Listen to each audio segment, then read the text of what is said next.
दिखावा कीजिए या रील स्क्रॉल कीजिए, it's up to you. A very good morning. सुबह जल्दी जितना हो सके उतना जल्दी उठा कीजिए। जब मैं I was wake up early in the morning बोलता हूँ तो लोग कहते हैं क्या एक ही बात बोलता रहता है, कुछ नया बोल। नया क्या, सुबह उठ के ये बोल दूँ कि गुटखा खा लो? ठंड बहुत बढ़ रही है, so please take care of your self.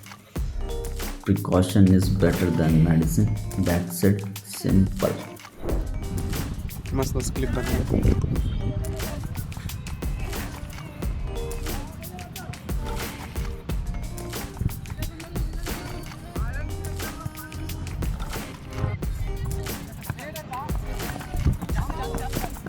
Yeah.